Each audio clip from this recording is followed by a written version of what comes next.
Muy buenas noches, gracias por la sintonía.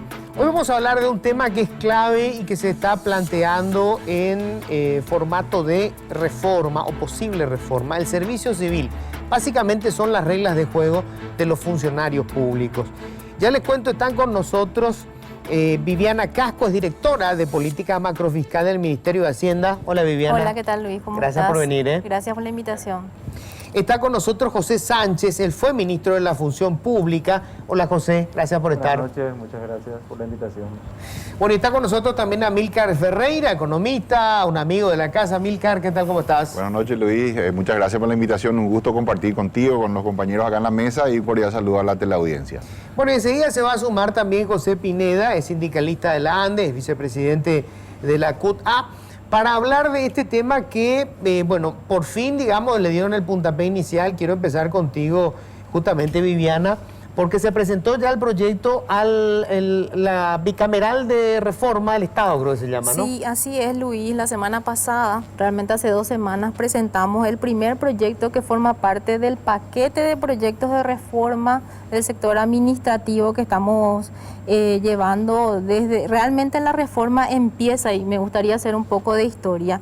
Este proceso de reforma empieza a inicios del gobierno. Cuando asume el gobierno se conforma una comisión técnica tributaria, cuyo primer producto fue ya la reforma tributaria que se aprobó el año pasado. A la par de eso también se crea la comisión de reforma o la comisión de revisión del gasto público, donde participaban el sector privado, algunos representantes del sector privado, algunos representantes del Congreso Nacional, y uno de los puntos que habían ellos solicitado que se evalúe dentro del proceso del gasto público era justamente la carrera del servicio civil. Presentamos hace, como ya te lo había mencionado, presentamos hace 2 semanas a la Comisión Bicameral de Reforma del Estado. Correcto. Ahora, sobre este proyecto en particular, me gustaría, antes, para empezar a desarrollar esto, primero esto se plantea cambiar la regla de juego, pero para todos los funcionarios que vayan a entrar después de que esté vigente la ley. O sea, esto no va a cambiar las reglas de juego para quienes hoy ya están en la administración pública. Mira, ahí hay que separar realmente las cuestiones, ¿verdad? Hay algunas reglas, la mayoría va a regir para los que van a ingresar a la función pública. ¿Y cuáles son esas reglas? Le voy a decir solamente algunos puntitos. El tema de la estabilidad, por ejemplo, obviamente va a ser para los que van a ingresar, pero sí se va a dar como un proceso de transición también y de reordenamiento de toda la cantidad de categorías de puestos que hoy existen, porque realmente identificamos de que hay muchísima inequidad en cuanto a las funciones y por lo tanto también los niveles salariales para determinadas funciones y responsabilidades. Ok. O sea, no solamente va a afectar a los que van a venir, sino también a los que ya están. En su mayor parte le va a afectar a los que van a venir. Pero hay algunas cuestiones que también van a afectar a los que ya estamos hoy en la función pública. Ya. Antes de ir ahondando en esto, me gustaría preguntarle a José, que estuvo en la Secretaría de la Función Pública en su momento, ¿cuáles son los problemas más importantes que hay hoy? ¿Por qué tenemos, digamos, un sector público que tiene un alto contenido todavía de los que entraron sin concursar? Hay, digamos, a veces se pone en duda la capacidad de los que ocupan determinados cargos, y otros que son muy buenos y que no pueden tener un ascenso y su salario no tiene que ver con los resultados que están teniendo. Yo creo, Luis, que ahí hay que pensar en varias cuestiones, ¿verdad? Cuando nosotros estábamos en la Secretaría de la Función Pública, eso fue entre el 2008 y el 2012, los problemas con los que nos encontramos en ese momento fueron muy distintos a los problemas que hay hoy. En el 2008 básicamente no existía la concursabilidad. Sí. No sé si me escuchan porque parece... Sí, no, se te escucha. El primer problema, la concursabilidad, no había. No había política salarial, no había... digamos, todo el ámbito de la precariedad era demasiado extendido. Nosotros tenemos una imagen de que la función pública paga muy bien. Nosotros nos encontramos en aquel momento que era al revés. O sea, había instituciones donde el 80-90% de los funcionarios ganaban menos del sueldo mínimo. O sea, todos esos problemas que eran muy graves en el 2008 se fueron solucionando paulatinamente, ¿no? Yo creo que De hecho, pasaron al otro extremo, porque hoy el promedio de salario en el sector público es más alto que en el sector privado. Pero la pregunta, ¿por dónde nivelamos? Es la pregunta que hay que realizarse. Y es una pregunta seria, ¿verdad? ¿Hacia dónde queremos apuntar? No por el tema de que no existan, digamos, ciertos salarios irracionales, pero preguntándonos, ¿es esa la norma? ¿Es eso lo más extendido? Tenemos que igualar para abajo, tenemos que igualar para arriba, tenemos que pensar en cómo desarrollar el sector privado, tenemos que pensar en cómo reducir la política salarial para abajo, ¿verdad? Yo creo que esos estudios, los estudios por lo menos que yo leí de los últimos años del Banco Interamericano de Desarrollo, no sugieren que el gasto público paraguayo en materia de función pública estén mal. De hecho, no estamos en los peores de la región. Paraguay en materia en la torta, en cuanto gasta como porcentaje del Producto Interno Bruto, está muy por debajo del promedio regional, Luis. Y estamos hablando de una región que además no tiene el sector público más grande o más desarrollado, como sí serían los países desarrollados europeos, por ejemplo, ¿verdad? Donde ahí sí el porcentaje es mucho mayor. Entonces, yo no digo que no haya problemas graves que solucionar. Creo que las dificultades siguen siendo en poder tener una autoridad político-institucional que logre imponer la concursabilidad en todos los niveles del Estado. Me parece que este proyecto, no sé si Viviana puede corregirme, abandona un poco la intención de que la carrera de servicio civil se expanda al Poder Legislativo, Poder Judicial, ámbito municipal, se retrotrae al Poder Ejecutivo, creo que es así. No estoy diciendo que esto esté mal, pero es uno de los criterios asumidos, me parece, que en esta propuesta, ¿verdad? Yo creo que no. No es tanto así, Luis. Lo que estamos haciendo es separar nomás cuáles son las facultades que va a tener la Secretaría de la Función Pública, que va a ser la rectora en materia de gestión de recursos humanos y política salarial, porque vamos a sumar ahora las dos funciones en una sola institución. Pero también le vamos a dar ciertas facultades a ellos. Obviamente, la única vía de acceso, y eso está claramente en la ley, la única vía de acceso a la función pública es el concurso público de oposición. O sea, aquella persona que ingresa que no sea por concurso público de oposición, el acto quedará nulo. Y Pero eso está en la ley ya. Claro, Sí, el pase de la ley fue totalmente perforada por fallos de la Corte. No era ese el principal problema, Luis. El principal problema era que la Secretaría no tenía cómo imponer que se respete esa disposición normativa. Hay que hacer la comparación con lo que fue otro proceso similar, que fue la instalación y el desarrollo de contrataciones públicas. Contrataciones públicas se inicia en Hacienda, se desprende de Hacienda, establece autonomía en cuanto a, por ejemplo, la posibilidad de intervenir en procesos licitatorios que estaban irregulares. La Secretaría de la Función Pública no se le dio esa autonomía. La Dirección Nacional de Contrataciones Públicas tiene posibilidades de obtener fuentes de financiamiento a partir de la facturación en las licitaciones. La Secretaría de la Función Pública es una institución pobre, básicamente. Si vos comparás los presupuestos para ver qué priorizó el Estado y comparás cómo se priorizó la contratación de personas versus la contratación de empresas, hoy tenemos que Contrataciones Públicas tiene por lo menos el doble de funcionarios. La Secretaría de la Función Pública, con un ámbito de aplicación inmenso, tiene alrededor de 100 personas. Contrataciones Públicas tiene más de 200 personas. Contrataciones Públicas tiene 6 veces más el presupuesto que la Secretaría de la Función Pública. Entonces, estamos hablando de una instancia pobre,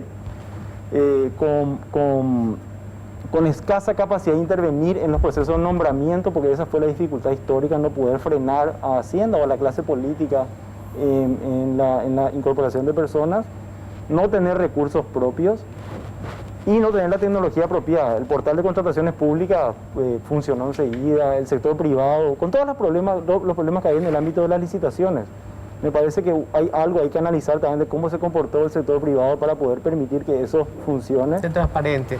Ahora, permitime, pues, quiero ir un poco con Amílcar. Ya está con nosotros también José Pineda. Hola, José. Hola, Luis. Buenas noches. Gracias por venir. Gracias a ustedes. Bueno, Amílcar, ¿cuál es tu visión un poco desde fuera de cómo se está, primero el proyecto, ¿verdad? O cómo estamos hoy, mejor dicho, y el proyecto. Yo quiero aportar un poco a la discusión, dándole un poquito de contexto, así bien cortito y concreto. Estamos en este momento en lo que podemos considerar la mayor crisis económica probablemente de los últimos 100 años. Esto va a hacer de que todos los países del mundo salgan muy golpeados. Vamos a salir más pobres y también más endeudados. Entonces se va a dar, digamos, una dura competencia entre los diferentes países, por ejemplo, por atraer inversión. Entonces, ahí un poco ese aspecto es relevante porque dependiendo, más que nunca vamos a depender de lo que nosotros mismos hagamos, porque si nos equivocamos y no actuamos rápido, esa es otra variable, tenemos poco tiempo.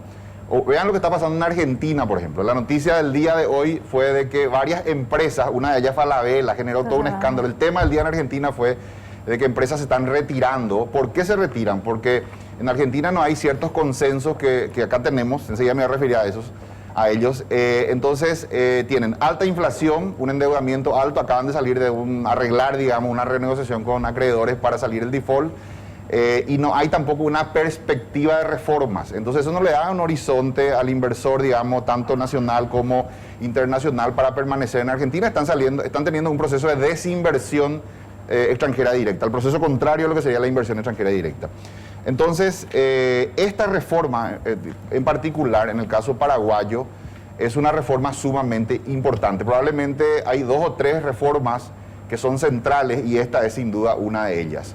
Ocurre que Paraguay apostó a una estrategia yo le llamo baja presión tributaria imperfecta, porque adolece, digamos, de la inequidad. Pero bueno, si vos en el mundo hay como 3 categorías de países que tienen entre 40 y 60 presión tributaria, países nórdicos. Después está la zona media, entre 20 y 40, ahí ubicas países como Estados Unidos, ¿verdad? Una serie de países. Y después está la zona baja, y dentro de esa zona baja nosotros estamos en lo más bajo, una presión tributaria del 10%.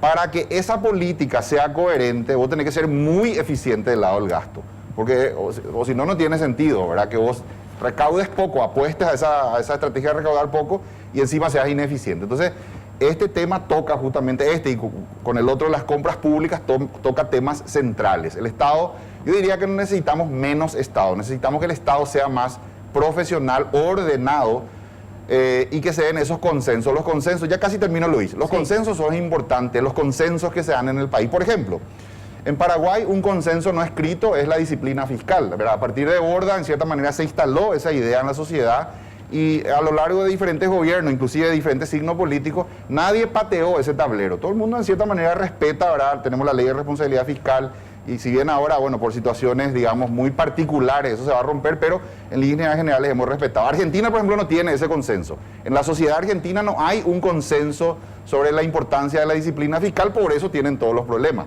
Entonces acá creo que enfrentamos en este momento el desafío de establecer un nuevo consenso, que en este caso tiene que estar referido a respetar la forma de ingresar a la función pública, quiénes tienen que estar, cuánto tienen que ganar y bueno, y qué prácticas, como por ejemplo en el Congreso es muy común, asume una nueva legislatura, cada legislador tiene un cupo, así le llaman. Sí. Entonces puede meter, no sé, 6 personas. El legislador anterior ya metió sus 6, sí, que eran así en teoría cargos de confianza, porque en realidad se quedan y después se suman otros 6 y otros 6 y así vamos, ahora vamos ampliando la plantilla. Ese tipo de prácticas ya no podemos permitir, ya no hay condiciones para mantener eso. Entonces, bueno, ese es un poco el contexto que le doy. Es extremadamente importante, estamos en un momento muy delicado y ojalá que, bueno, que la clase política, todos los actores entendamos esto y generemos ese nuevo consenso que necesitamos en este caso para la profesionalización de la función pública, para un orden en la función pública. Creo que también otro aspecto que le daría coherencia a esta política es que los egresados de Becal vengan y tengan oportunidades en el sector público. Un dato que me daba la directora, de que más o menos el 50% de los funcionarios públicos se van a jubilar en los próximos 10 años, en los próximos 10, 15 años, entre 40 y 50. Eso es una enorme oportunidad. Toda esa gente que va a salir, ¿cómo la vamos a reemplazar? ¿Con el mismo esquema actual del correligionario, del que entra así por favores políticos y después se le nombra? ¿O ya con un esquema, digamos, de concurso, selección rigurosa, dando prioridad para que la política global sea coherente a esos becarios que vienen del exterior? Bueno, ese es un desafío central que enfrentamos los próximos años.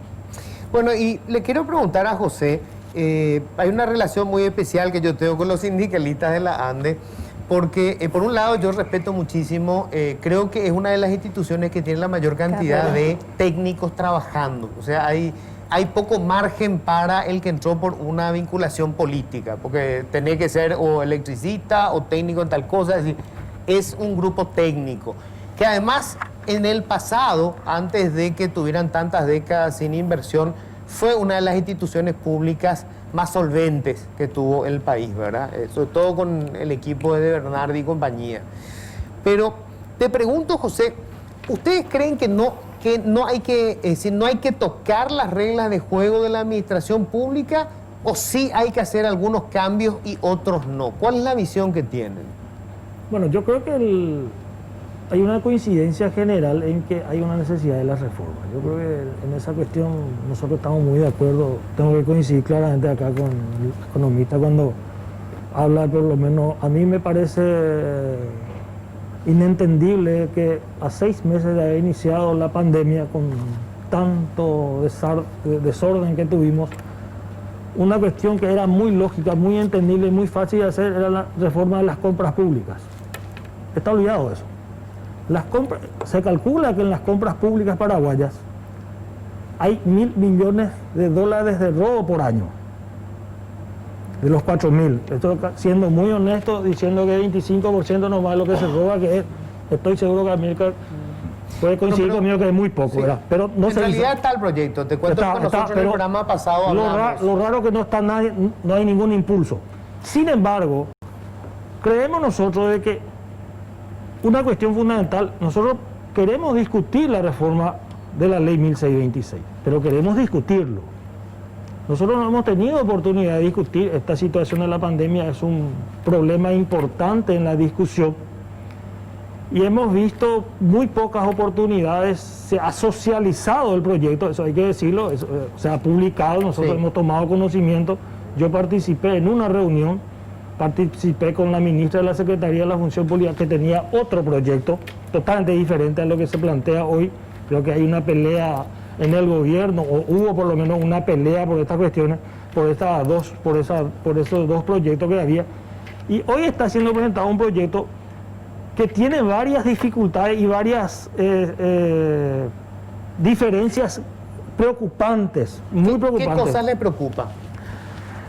Me preocupa, por ejemplo, que se le dé mucha libertad al director de ente que pueda trasladar, inclusive hay en un solo artículo dice puede trasladar sin el consentimiento del trabajador, así literal estoy hablando, no estoy inventando nada, acá la señora que es conocedora. Trasladar quiere decir de un puesto a por otro. ejemplo, yo trabajo en Asunción y el presidente Andes me puede trasladar a Pedro Juan o Ciudad del Este por orden de servicio que establece la ley 626, pero este es un poco peor porque dice inclusive sin el consentimiento. Pero ese es solo un ejemplo, ¿verdad?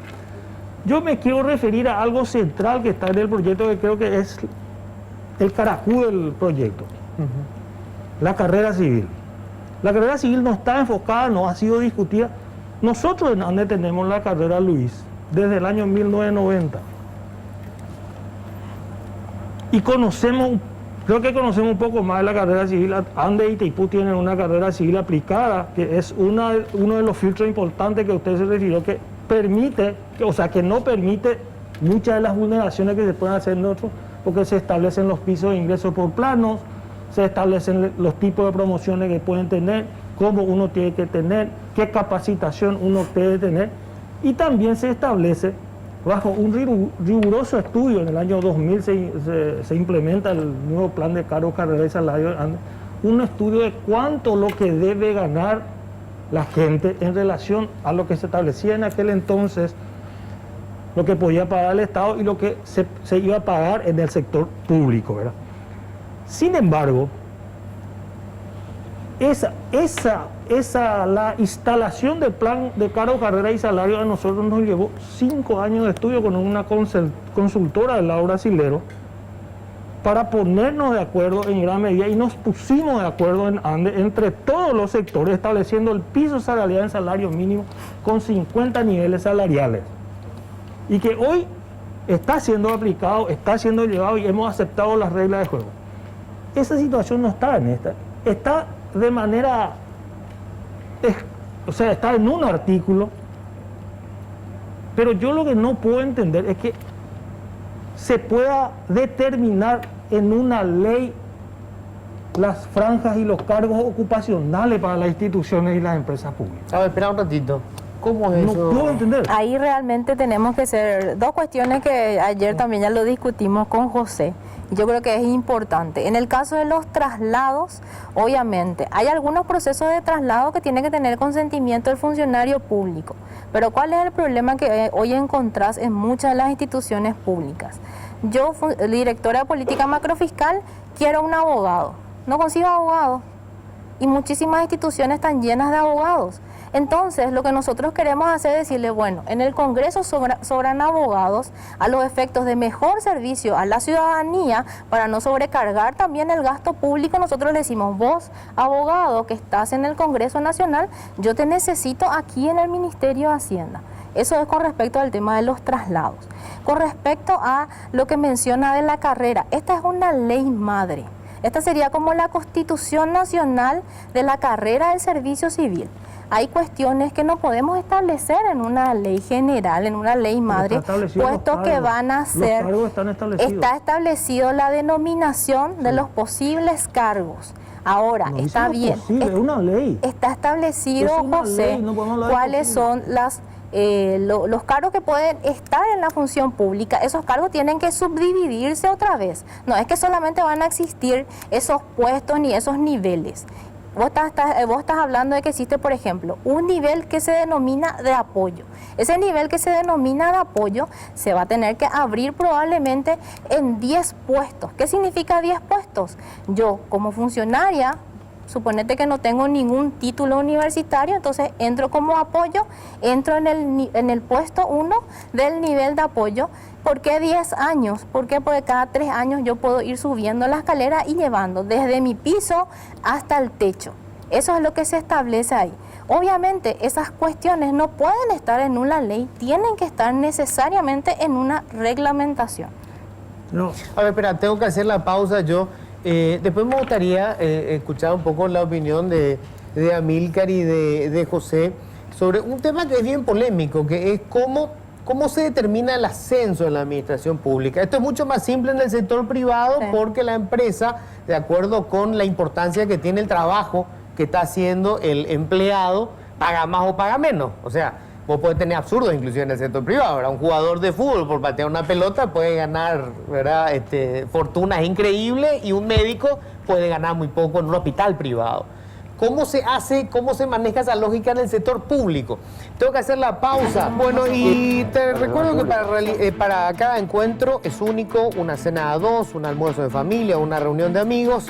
Acompañarlo con un vino tan único como su lugar, Cafayate, en variedades de uvas Malbec, Cabernet Sauvignon y Torrontés. Encontralos en Codicia Market y en los supermercados más grandes del país.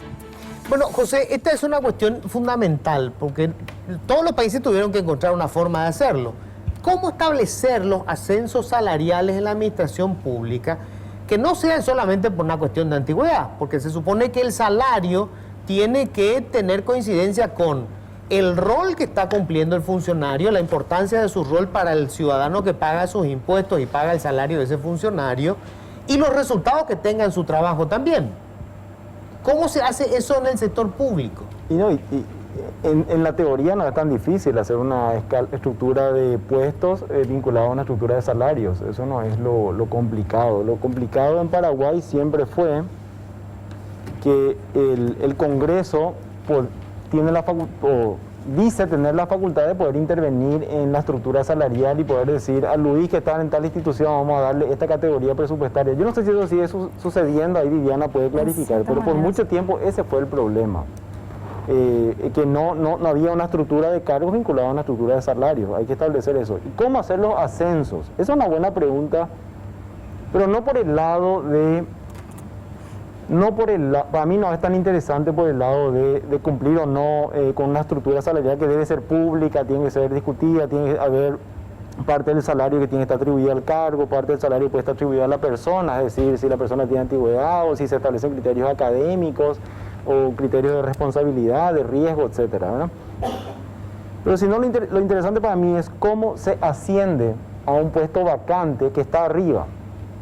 Esa es siempre una discusión. ¿Se prioriza a la institución o el Estado lo que va a intentar hacer es abrir eso para que se concurse y hayan ingresos laterales, no importa dónde se liberen los puestos? Lógicamente lo que intenta hacer o lo que intentan hacer sectores es que se priorice no a lo público, sino que al funcionariado que está adentro. Eso tiene sus pros y sus contras, ¿no? Claro. Parte de los contras es que podés dejar fuera capital humano muy importante. sí, pero uno puede decir, pues ese capital humano tiene que estar, hay que buscar primero adentro. Yo lo que creo es que en el momento que vivimos hoy, hay capital humano que no se puede formar en una carrera larga del servicio público.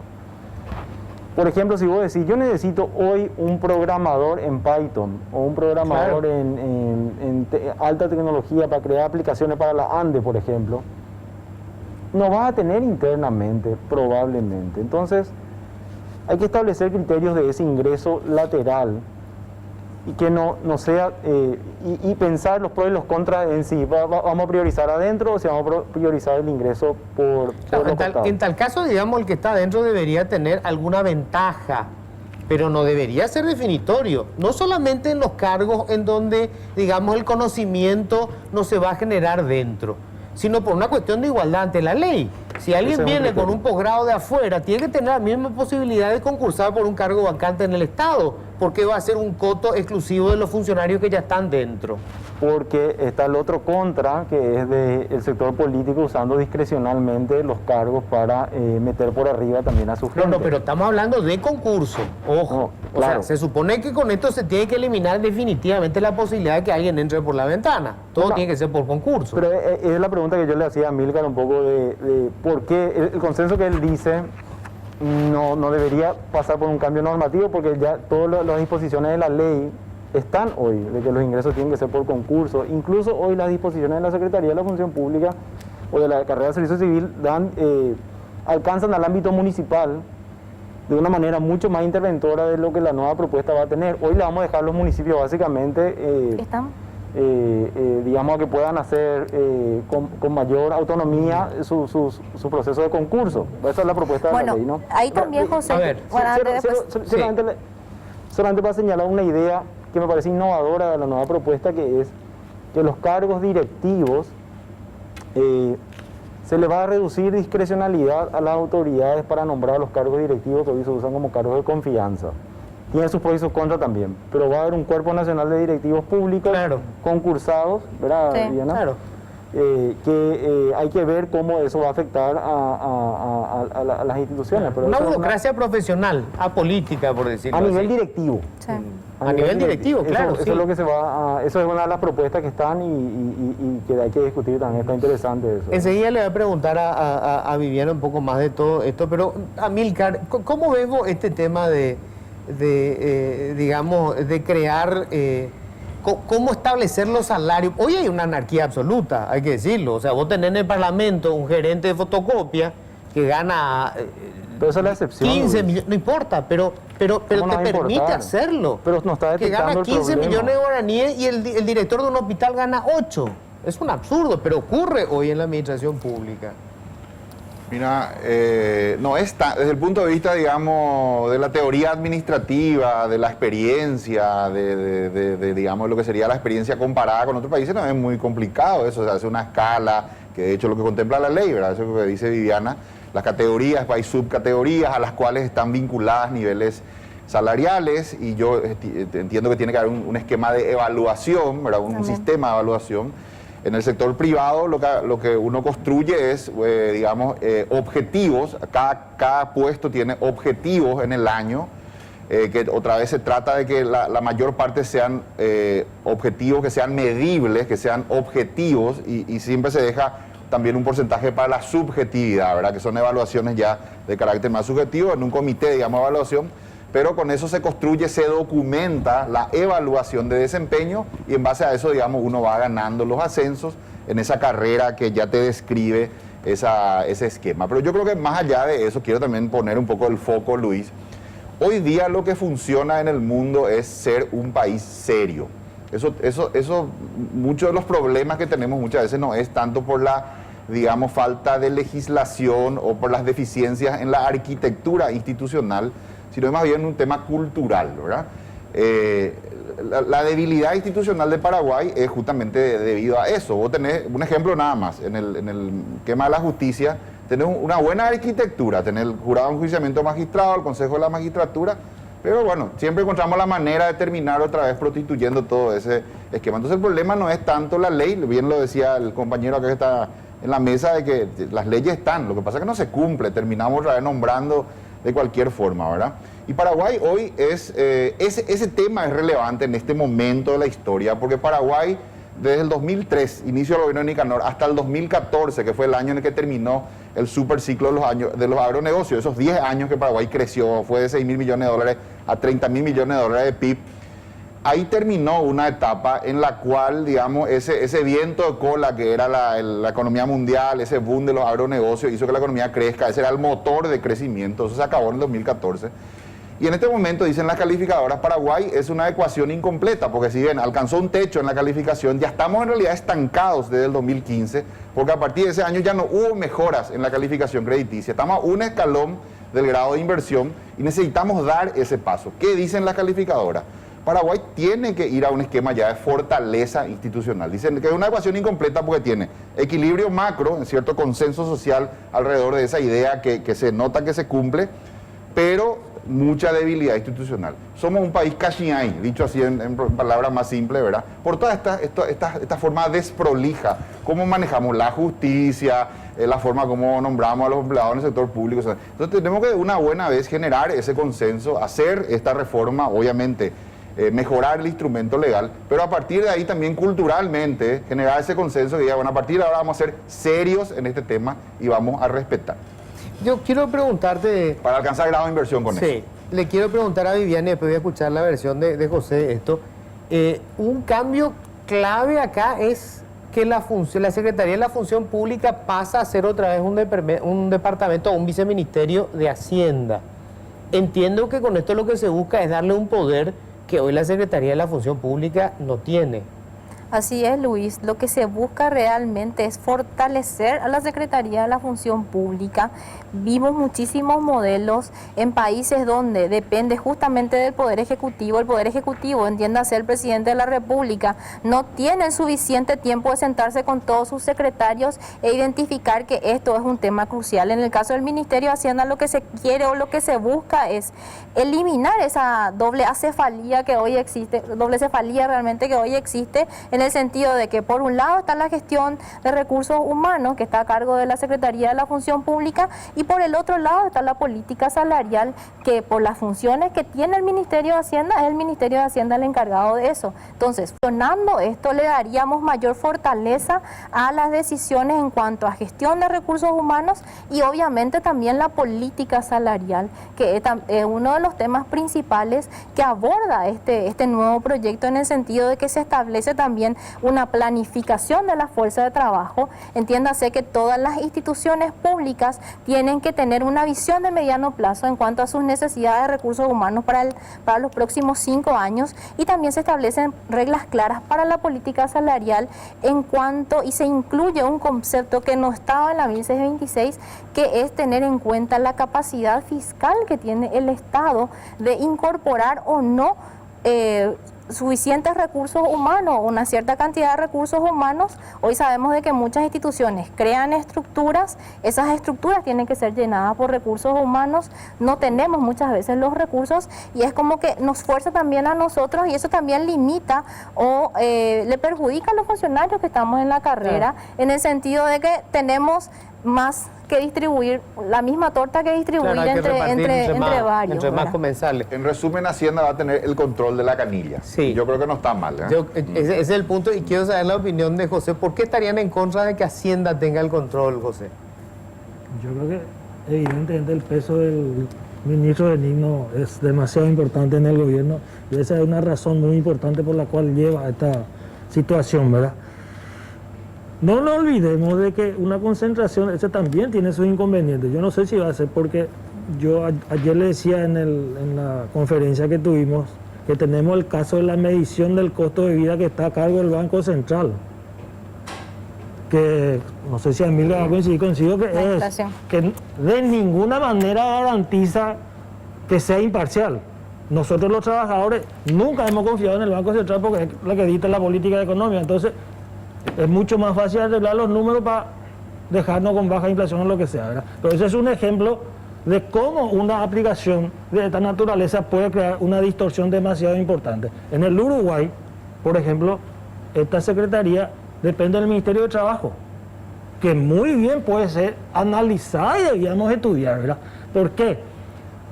Porque el Ministerio de Hacienda con su proyecto, ¿qué es lo que hace? Por ejemplo, seguridad social en el proyecto. Toca 2 artículos, 20 palabras, 7 renglones. Sindicalización, toca 48 índices, 30 subíndices, 7 hojas. Prácticamente le prohíbe a la gente sindicalizarse. No es tanto así, José. No, categóricamente yo te pide cómo tenés que hacer tu reglamento, dónde tenés que poner la coma. Es impresionante la manera quisquillosa como pone, y no hablemos de huelga porque evita toda posibilidad, porque limita las actividades esenciales y después hay otros. Te puedo hacer una pregunta, José. Perdón, le quiero hacer una pregunta a José. Le quiero hacer una pregunta antes de terminar, José. Quiero terminar con, con una cuestión central que dijo él. Cuando dice, muestra una visión salarial. No existe ninguna visión salarial. Yo te puedo asegurar, por la experiencia que nosotros tenemos en Andes, que una vez que fijemos, si acordamos el vector salarial, porque eso es lo que tenemos que fijar en algún momento, para determinar los planos ocupacionales nos va a llevar entre 5 y 10 años arreglar ese desastre. Porque tenemos tanta dispersión de salario que vamos a encontrar, nosotros hemos encontrado subpagados unos cuantos, sobrepagados un montón, que vos tenés que arreglar, y esos sobrepagados no le vas a recortar su salario, no le puedes recortar su sueldo. Entonces ese tipo de inconvenientes vamos a tener. Y una cuestión fundamental te quiero apuntar, en la ANDE nosotros definimos por planos ocupacionales el vector salarial. En la propuesta de Hacienda tiene planos ocupacionales y tiene funciones, tiene bipolaridad, porque no establece solo planos, porque establece cargos, funciones también en una franja. Y ese es un grave error que no va a ser compatible. Yo te puedo asegurar, porque nosotros hemos tenido una experiencia y hemos resuelto esto, porque hemos eliminado, porque cuando vos pones un cargo o una función dentro de la franja, se pierde toda la esencia de la cuestión de la carrera, porque la gente va a buscar ser jefe. Entonces, lo que no tiene que incentivar para que haya productividad en la gente es que sea productivo sin ser jefe. Esa es una de las claves que nosotros hemos conseguido. Y otra cuestión fundamental, Luis. Nosotros dentro del plan, por ejemplo, establecimos qué porcentaje de gente tiene que estar en cada plan ocupacional. Por ejemplo, en ANDE está establecido dentro de nuestro plan que solo 10% de los funcionarios pueden ser profesionales. Por más que en ANDE hay 4.000 profesionales. Solo 10% puede estar en el plano profesional. ¿Por qué? Por el dimensionamiento. Tampoco es equitativo eso. Pero vamos a suponer, nosotros en ANDE, el 70%. Me gustaría, no entiendo, Luis, José. ¿Por qué en esa pirámide solamente el 10% puede ser profesional? Porque cualquier institución, acá nunca se van a coincidir, cualquier empresa, vos tenés el cuadro gerencial, el cuadro ejecutivo, el cuadro de jefe hasta un cierto nivel, y siempre va a ser el menor porcentaje de cualquier empresa. Entonces la fuerza productiva o la fuerza operativa siempre tiene que ser de mayor peso en cualquier institución, porque eso no quiere decir que la gente no sea profesional. No, pero depende a qué te dediques. Sí. ANDE es una institución que requiere alta capacidad técnica. Pero creo que deberíamos enfocarnos en aquellos aspectos centrales. Yo creo que eso no es tan importante. De hecho, la ANDE es una empresa en general bien organizada. Yo no me veo razones en ambas partes, porque por un lado, Yo creo que el hecho de llevar Hacienda, yo entiendo la motivación, Luis, ¿verdad? Es justamente un reconocimiento de nuestra debilidad institucional. De cierta manera, lo que eso dice es si dejamos traer de manera como una institución independiente, que en realidad sería lo ideal. Sería ahí tiene débil. razón, ¿verdad?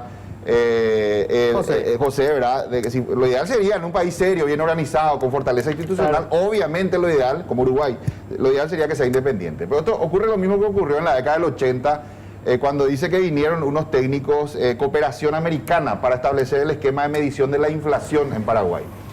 Y lo lógico, si vos mirás al mundo, normalmente la inflación se mide en la Dirección General de Estadísticas y Censo, ¿verdad? Que es la institución especializada en ese tipo de cosas. Pero dice que, cuenta la anécdota que dijeron no había lugar donde ponerlos. Luis. Y el edificio más lindo del Paraguay era el Banco Central. Entonces, por esa razón nomás terminó en el Banco Central y funcionó bien, ¿verdad? Porque como también el Banco Central desarrolló cierta fortaleza institucional con el tiempo, en líneas generales más o menos salió bien el experimento. Ahora, yo entiendo la motivación de Hacienda, de que, bueno, como un tema delicado, tiene un cariz presupuestario, toca el presupuesto, si a pesar de que esté la ley, se termina manejando mal, va a tener otra vez una incidencia en el presupuesto. Por eso yo entiendo que el ministro quiere, digamos, tenerlo lo más cerca posible. Pero hay razones de ambos lados. Ahí me gustaría nomás... ¿Cómo es que vamos a homologar los contratos colectivos? Me gustaría nomás Vamos a decirte homologar los contratos colectivos una de Hacienda. cuestión, José. Lo que se refiere a sindicalización y huelga es prácticamente lo que hoy ya está en la 1626, salvo 2 puntos, y el resto no se cambió absolutamente nada, ¿verdad? ¿Es así, José? No, nosotros le hemos pedido. No, ya sé, pero te estoy respondiendo nada más. Hoy eso ya está en la 1626. Está Todo el desmejorado. apartado Este con está ese desmejorado. detalle, con ese detalle asunto, ya está en la 1626. Entonces inciso, la idea ese es inciso eliminar. donde dice otros que no pueden hacer la huelga no está en la 1626. No, lo que pasa es que te dice de que agrega 2 puntos en ese artículo En específico. realidad uno nomás, otros. No, 2 puntos. Uno, que también son consideradas actividades indispensables para el Estado, el pago de salarios y también actividades misionales. Entonces, ¿qué significa actividades misionales? Que una institución no se puede quedar sin el 100% de su plantel. Lo que buscamos es garantizar todas las instituciones los tienen actividades servicios misionales. públicos. Hay una No, empresa que no pero tiene hay actividades áreas que misionales. son misionales y hay áreas que no son misionales. Entonces, lo que se garantiza es que esas áreas misionales también brinden el servicio correspondiente a la ciudadanía. Eso es lo que se está buscando en esa parte del apartado de la ley. La homologación del contrato colectivo, ¿por qué hace así? A ver, José. No, yo quería plantear algo un poco más macro, ¿verdad? Vos preguntás por qué tiene que ir a Hacienda. Yo creo que a corto plazo la respuesta y la intención del proyecto no es tanto reformar en la línea que hablaba Amílcar, porque eso requiere otro tipo de consensos políticos, culturales e institucionales, sino de la capacidad de implementación. Hacienda tiene más fuerza de implementadora y por tanto Hacienda es la que quiere llevar adelante esto y a corto plazo te puede funcionar, ¿verdad? Pero ¿cuál es un problema macro del Estado paraguayo? Que no tiene instancias fuertes de planificación y de que le equilibre a Hacienda. La Secretaría Técnica de Planificación, aunque está en los años 60, es micro. La Secretaría de la Función Pública es micro. No hay como que en otros países, por ejemplo, vos de Brasil, la Casa Civil o el Ministerio de Planificación son ministerios fuertes. La Jefatura de Gabinete en Argentina, con capacidad de darle un centro de gobierno y de poder articular las políticas públicas más importantes de cualquier gobierno de Estado, no están en Hacienda o no están en Economía, son independientes. Paraguay necesita eso, necesita un centro de gobierno más fuerte, necesita una Secretaría de Técnica de Planificación que sea fuerte y que pueda, porque uno no le pone a planificar o a implementar a quien te administra la plata, porque quien te administra la plata está orientado a gastar bien o a gastar poco. Y está bien en momentos de crisis, ¿verdad? Podríamos pensar que eso es aceptable. Pero cuando hay, cuando no siempre vamos a tener crisis y el Estado paraguayo tiene un problema grave de planificar políticas a mediano y largo plazo y de implementar eso. Cualquiera sabe cuando va a una reunión en el ámbito gubernamental que el Ministerio de Hacienda tiene todo el peso y todo el peso político e institucional y las otras instituciones tienen menos, salvo algunas excepciones como el MEC, por ejemplo, ¿no? Entonces por eso es que no necesariamente tienen que ir a Hacienda. Ahora, José, vos decías hace rato, vamos a tener que negociar los contratos colectivos con Hacienda. Vos sabés que este es un tema que yo suelo tener fuertes discusiones con ustedes, porque los contratos colectivos de trabajo, cuando ustedes negocian con el administrador de turno, el administrador de turno normalmente es un beneficiario de ese contrato colectivo. Entonces puede suscribir cualquier cosa, que ha ocurrido en muchas instituciones. No necesariamente la ANDE, porque es una institución, digamos, que tiene una funcionalidad bastante exitosa, coste que en los últimos años se ha deteriorado, sobre todo por falta de inversión. Pero vos en cualquier entidad pública, resulta que negocian contrato colectivo con un funcionario que puede ser un beneficiario. O sea, no está un representante de el que tiene que saber cuánto dinero va a entrar y si se va a poder pagar o no ese contrato. Entonces vos tenés contratos leoninos de muchas instituciones públicas. A mí no me parece un mal negocio que negocien con el Ministerio de Hacienda el contrato colectivo, no con un administrador de turno que puede estar 3 meses y después se va. No, lo que pasa es que yo lo que planteo es lo siguiente, ¿verdad? Lo que pasa es que parece que cuando tenemos un ministro como Benigno, que es fuerte en varias temporadas, porque realmente es así, ese es el porte que tiene el ministro, parece que todos le vamos a dar las funciones a él, ¿verdad? Pero ¿qué pasa cuando tengamos un ministro realmente que no tenga la presencia, no sea el hermano del presidente, como en este caso tenga mucho poder, ¿verdad? Entonces, ¿cuándo lo que vamos a hacer funcionar la institucionalidad? ¿Para qué lo está el Ministerio de Trabajo? ¿Qué es lo que va a hacer el Ministerio de Trabajo si el órgano natural de discusión o del representante del Ejecutivo pero José, en la cuestión laboral del Ministerio de Trabajo? Pero yo no creo que Hacienda sea fuerte porque hoy Benigno López es ministro de Hacienda.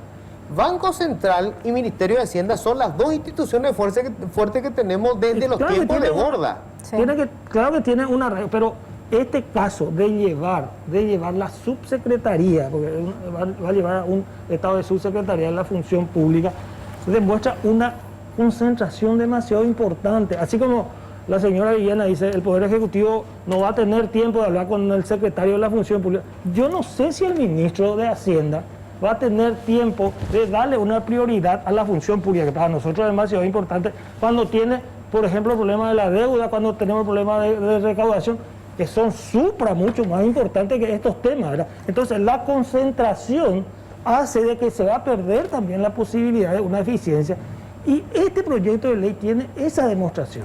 El plan de cargos que plantea, que nadie discute, porque nadie conoce, solamente no se discute porque nadie conoce, nadie discute del plan, nadie, ni mis compañeros sindicales, porque no se conoce. Cuando se conozca lo que va a generar esto, va a crear un terremoto tan importante que ahí vamos a tener un serio problema, porque no se sabe qué nivel salarial, no se sabe qué tipo de... No crearía terremotos ahí, José, porque se establece claramente de que no vas a perder los salarios que hoy ya tenés. Eso está escrito en la ley. Lo que vos dijiste hace rato, o sea, yo si tengo un nivel salarial hoy, no me van a disminuir mi nivel salarial. Yo ahí te doy la razón en el sentido de que esto es un proceso. Nosotros vamos a empezar a ordenar la función pública.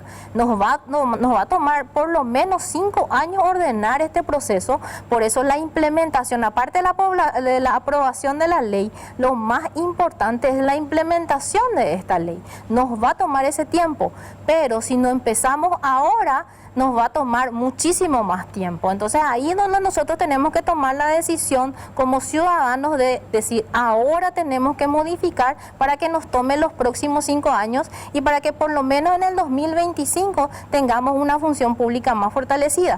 Y le quiero decir 2 puntos nomás a Luis.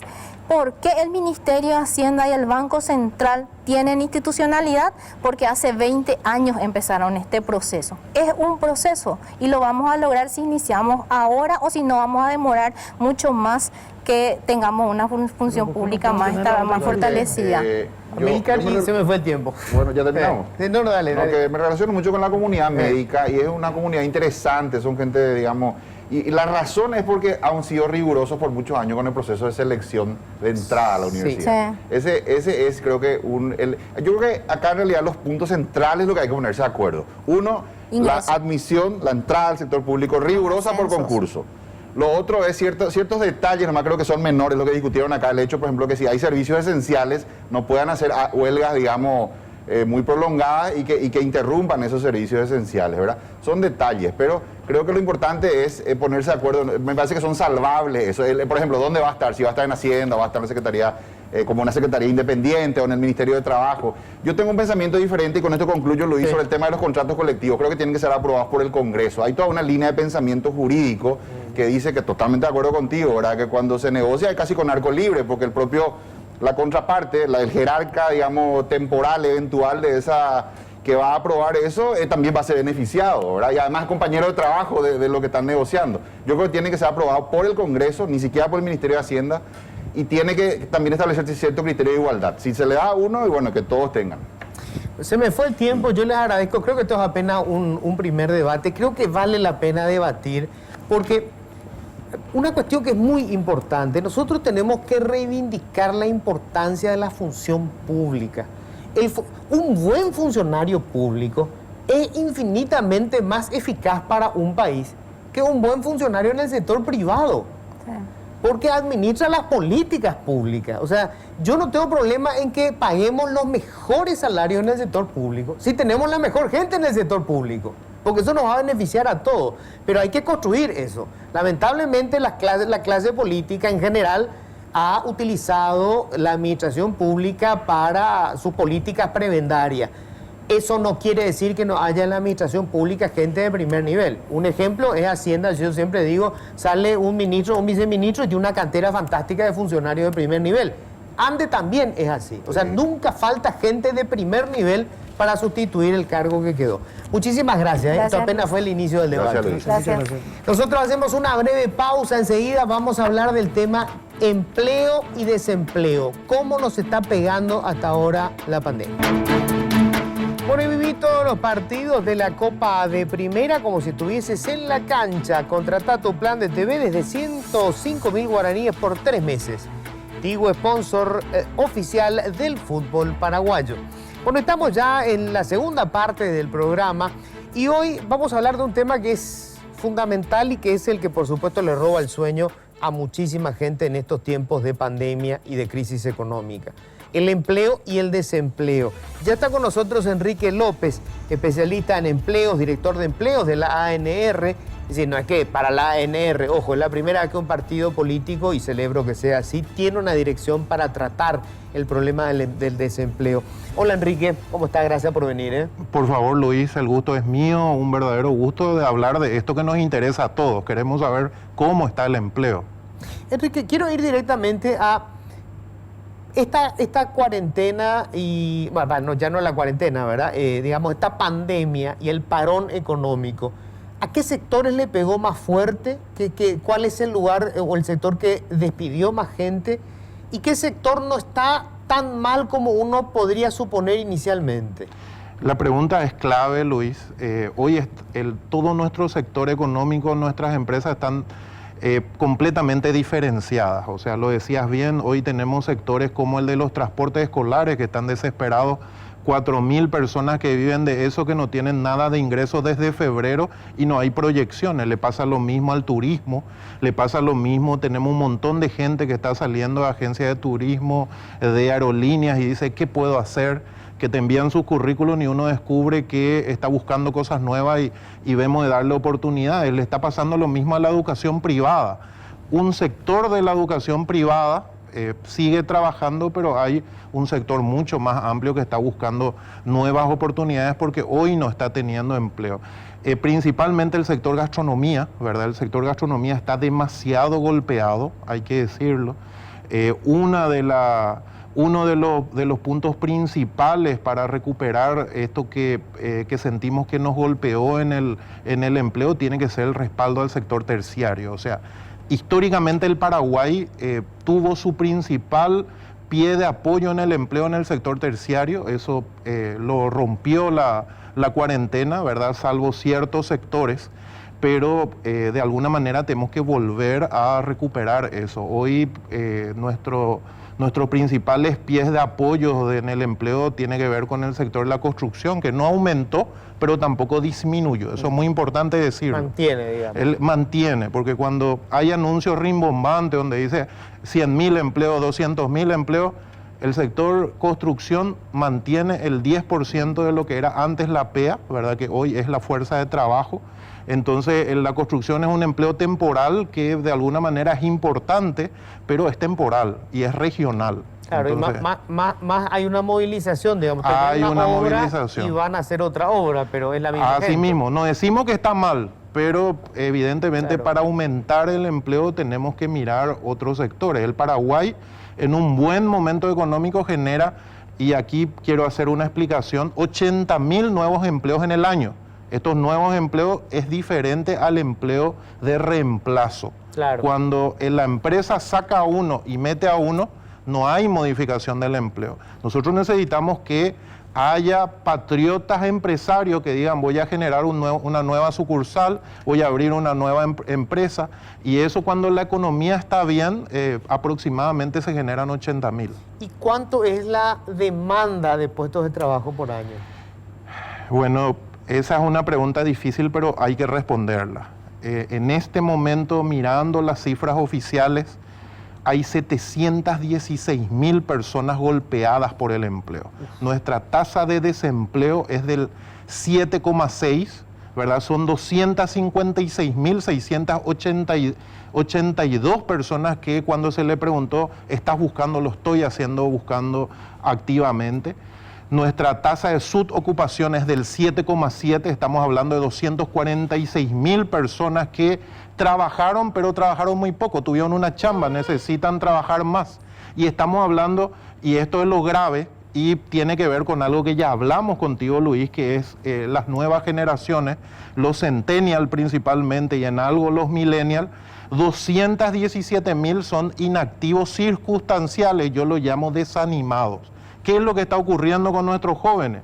Nuestros jóvenes, lo que está ocurriendo es que buscan el empleo durante 4 o 5 meses, no tienen tolerancia al fracaso y de repente dice, ya no hay empleo en el Paraguay, se está robando mucho, ya no quiero vivir en mi país. Entonces este es el momento y el mensaje fuerte que tenemos que dar como Paraguay, como familia, rodear a ese joven que está golpeado, que está caído, que está desanimado y decirle, ¿sabe qué, papito? Este es un momento, con tu papá o con tu mamá pasamos un montón de momentos difíciles y bueno, la vida hay momentos difíciles, pero la consigna, y ahora más que nunca en pandemia, la consigna es nunca, nunca nos rendimos, salimos adelante. Enrique, de acuerdo con tu experiencia, porque el mercado laboral es muy cambiante también, para el chico que hoy está terminando la secundaria o el que ya terminó y quiere trabajar o va a querer trabajar cuando termine o cuando se empiece a recuperar la economía, ¿para dónde tiene que apuntar? ¿Dónde hay más oportunidades o habrá más oportunidades? Mira, la pregunta es clave y acabamos de hacer una investigación sobre los empleos del futuro, ¿verdad? O sea, los empleos del futuro hoy están aumentados gigantescamente en todo lo que es el sector bancario financiero. Había un montón de proyectos que estaban sobre la mesa. Utilizo palabras que me dijeron justamente uno de los entrevistados. Teníamos proyectos sobre la mesa, eso estaba para dentro de un año, lo adelantamos y hoy la mayoría de nuestros proyectos están activos. El sector gastronomía que vendía presencialmente, lo que decía Oppenheimer, tenían que innovar o morían, ¿verdad? O sea, hoy todo el sector gastronomía tiene e-commerce, venden completamente, venden a través de redes sociales o internet. O sea, la respuesta para vos que estás en casa es estudiar todo lo que tenga que ver con tecnología. En Estados Unidos el 50% de los empleos de ese país tiene que ver con tecnología. Nosotros estamos lejos en Paraguay, pero también hay una realidad que todos los años está aumentando ese tipo de empleos. Tecnología, hay una respuesta que te quiero dar y que esta es muy importante. Nosotros estamos en un país, y vos lo conoces muy bien, estamos en un país donde tenemos una deserción escolar formal muy alta. Entonces, ¿qué es lo que ocurre? Nosotros estamos buscando o formando al joven para el trabajo a los 17, 18 años cuando ya es muy tarde. Entonces, ¿qué es lo que necesitamos hacerle entender también al joven? que cuando tenés una especialización, las características de la búsqueda laboral son específicas y diferentes. Pero cuando son jóvenes, cuando los 60.000 jóvenes del tercero de la media salen a buscar empleo, digamos que tienen las mismas características y ahí no importa tanto, tenés que tener lo básico, tenés que saber computación, pero ¿sabes qué es lo más importante? ¿Qué es lo que buscan las empresas? Honestidad, responsabilidad, trabajo en equipo, que no me mienta, que me diga cuando no sabe hacer algo. Entonces, eso es lo que se busca. Digamos, en las posiciones masivas, y esto lo dice y lo reafirma un informe del BID que ya tiene sus años, que se llama Desconectados, pero efectivamente para los jóvenes, digamos, para los que no terminaron el colegio, lo que se buscan son las habilidades blandas. Para aquellos que tienen otro tipo digamos, de cualidades, ya buscan unos mandos medios, una supervisión, evidentemente un conocimiento específico. Pero en este momento, digamos que el Paraguay, por el tipo de empleo que tenemos, hay un porcentaje más alto de empleos masivos que de empleos específicos. Enrique, a ver, nosotros tenemos una suerte de obsesión con el tema de la universidad. Es decir, planteamos todo nuestro modelo educativo para que finalmente la conclusión sea que vos tengas un título universitario. Había como un concepto de que vos vas a ser un profesional exitoso, vas a ganar dinero, vas a ser feliz si terminás una carrera universitaria. Si no, vos sos una persona que no se desarrolló completamente. Y hoy, aparentemente, el mercado del empleo te dice otra cosa. O sea, digamos, ir a la universidad no es garantía de nada y por el contrario, las carreras técnicas sí te pueden garantizar no solamente un empleo de entrada, sino éxito, digamos, económico a lo largo de tu vida. Coincido, pero plenamente. O sea, yo vengo del ambiente universitario, fui 8 años decano de una universidad, 6 años director de carrera de otra universidad. Hasta ahora soy docente de varias universidades. Yo creo en la formación, pero hay que decir que específicamente, así como no todos pueden ser jefes, no todos pueden ser gerentes, también la universidad, digamos que de alguna manera no tiene que ser el foco de todo. Te doy una anécdota en ese sentido. En algún momento se dijo, la robotización es el futuro del Paraguay y el que estudia todo lo que tiene que ver con robotización va a tener un futuro brillante. Lo que encontramos es que gente humilde sacaba el dinero, ¿verdad? Buscaba que sus hijos estudien de alguna manera, pero esa robotización, ¿verdad? La robótica, específicamente en el Paraguay, no va a generar la misma cantidad de empleos que en Estados Unidos Claro. y más en estos próximos 20, 25 años. Entonces, hay que tener mucho cuidado con esos preconceptos y con esos mensajes, sobre todo los antiguos. El Paraguay tiene hoy muchos problemas de empleo por esos preconceptos y por esas fotos antiguas o mal entendidas. Hoy tenemos 5.000 enfermeras, porque estamos mirando una foto de 15 años atrás cuando las enfermeras faltaban.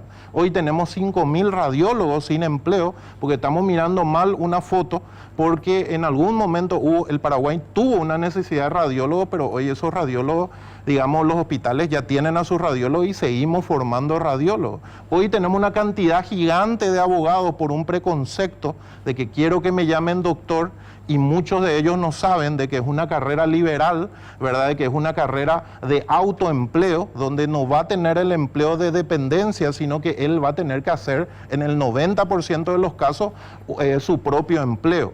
Son trabajadores independientes. Va a tener que ser un trabajador independiente. Entonces, cuando golpeaban las puertas y me decían, hagamos una feria de empleo para abogados, yo le dije, imposible, porque no hay suficiente empleo para la cantidad de abogados. Es una carrera de autoempleo. Entonces, esas informaciones faltan. Hay necesidades, digamos, hoy todo el auge de la construcción necesita más ingenieros civiles y el mercado tiene sus reglas que nosotros lo estamos investigando. O sea, es muy importante decir, Luis, que el empleo está también hoy relacionado con el aumento de contagios.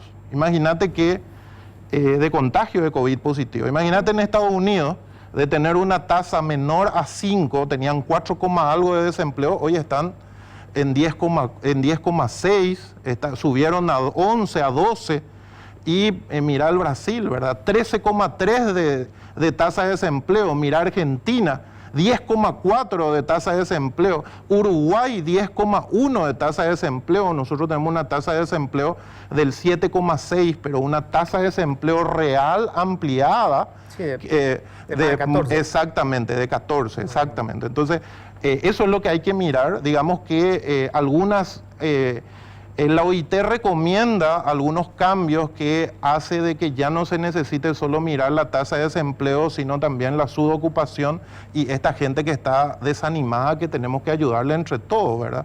El valor más grande que tiene el Paraguay, Luis, son los ciudadanos. El Estado, ni siquiera digo el gobierno, todos como paraguayos debemos buscar que el paraguayo quiera quedarse en su casa, que quiera quedarse en su país, que ame a su país. Claro, que no migre. Que no migre. Enrique, tengo que hacer una brevísima pausa, después nos queda poco tiempo. 2 preguntas clave que te voy a hacer después de esta pausa, brevísima, ya volvemos. Bueno, la verdad que podemos pasar toda la noche hablando con Enrique porque le apasiona su tema y porque sabe de lo que está hablando y qué importante es de lo que habla.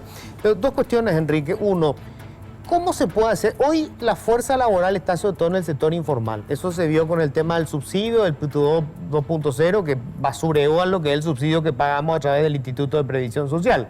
Entonces, ahí está el grueso de la gente que trabaja. ¿Cómo puede hacer esa gente que está en el sector informal para pasar a la formalidad? ¿Hay, digamos, un espacio donde sea más sencillo hacer eso? Bueno, Luis, lo principal es, hay que decirlo, que este es el momento no de pensar mucho en eso, sino tal vez de mantener los empleos. O sea, nuestra economía debe estar bien para poder enfocarnos a hacer eso, porque se tiene que hablar de liberación de burocracias, ¿verdad? La persona informal debe darse cuenta de que es mucho más atractivo y no tiene tanta burocracia, no me cuesta tanto. La diferencia entre ser formal e informal es mínima. Lo que ocurre hoy es que el informal dice: a la pucha, me tengo que ir, hoy luego no está abierto el ministerio, tengo que hacer todo por internet y yo no tengo internet, ¿verdad? Para sacar mi RUC solamente por internet y yo no sé, dependo de mi hijo, de mi hija, de mi sobrino. Claro. Entonces, todo eso se llaman barreras. O sea, cuando las barreras son bajas, aumenta la formalidad. Pero evidentemente digamos, no es el momento de mirar mucho, sino respaldar, ¿verdad? Hacer que nuestra economía vuelva a tener, digamos, por lo menos un crecimiento positivo, que si bien hoy hay una proyección menor, y esto hay que decirlo, Luis, porque hay unos sectores que están menos golpeados, ¿verdad? Hay unos sectores, para parafrasear a Alberto Acosta Garbarino, que están en clima tropical, que nunca cerraron. Hay unos sectores que hasta están mejor que en pandemia, pero la gran mayoría de la economía, el sector terciario principalmente, está congelado, está frío, no sabe cómo pagar aguinaldo, está desesperado. Y bueno, a ese sector hay que ayudar y respaldar inmediatamente. Y para cerrar, Enrique, tu experiencia trabajando desde un partido político, porque vos no tenés un perfil político, creo que fue un perfil eminentemente técnico. Todos lamentamos cuando abandonaste la dirección del trabajo en el ministerio correspondiente. ¿Cómo estás yendo en esto? Porque es un experimento nuevo, raro. Mira, 2 comparaciones rápidas. La primera de todas, los partidos ya están ayudando en educación, todos tienen su instituto, ¿verdad? El Partido Colorado tiene un instituto Bernardino Caballero, el Partido Liberal tiene un instituto Bullari, los partidos ayudan en salud, y lo dijiste bien, ahora está el Partido Colorado liderando, ¿verdad?, todo lo que tiene que ver con empleo. Y yo lo comparo con las ollas populares, ¿verdad? Hay gente que tiene una necesidad urgente de comer y si no come se muere. Y en algún momento la gente puede decir: sí, pero ¿por qué lo que hacen otros? El gobierno es el que tiene que hacer las ollas populares. Y después dice: pero el gobierno lo hace y no es suficiente, y hay gente con hambre. Qué bueno que haya gente buena que entre a ayudar. Eso está ocurriendo con el Partido Colorado. Hay un liderazgo, ¿verdad? Hay personas que se preocuparon y dicen: ¿sabes qué? También tenemos que entrar, sin mirar absolutamente nada, porque creemos que la necesidad no tiene colores. Durante 6 años de mi vida, en 2 gobiernos diferentes, ambos colorados, yo soy colorado, le ayudamos a más de 30.000 personas durante 6 años. Ninguna de esas 30.000 personas dijeron: a mí me pidieron que sea de tal color. No, a nosotros no nos interesa eso. Hicimos cosas buenas, ese es nuestro compromiso de vida. Lo dijiste bien, no tenemos ninguna aspiración política, queremos ayudar a la gente y bueno, vamos a seguir siendo esas personas buenas, porque queremos ayudar a la gente, que nos cruzamos en el camino de las personas y intentamos ayudar. Eso me enseñó mi abuelo, ¿verdad? Mi abuelo vino del interior, no terminó la escuela, ¿verdad? La casa de mis abuelos nunca tuvo nada diferente a un alambre de púa, y cuando yo le preguntaba a mi abuelo, porque me contaba eso, es combatiente de la guerra del Chaco, me decía, ¿sabes qué? Yo pude mantener a mis 4 hijos, a mi esposa, nunca faltó pan sobre mi mesa porque encontré gente buena en mi camino. Y eso es lo que quiero ser, y eso es lo que queremos ser, gente buena en el camino de otro. Gracias, Enrique. Un placer. Bueno, nosotros llegamos hasta acá, así que bueno, esperemos que el debate haya sido útil. Esto apenas está empezando, probablemente es una de las grandes reformas, esta que se plantea ahora, la del servicio civil. Que tengan todos un feliz resto de jornada.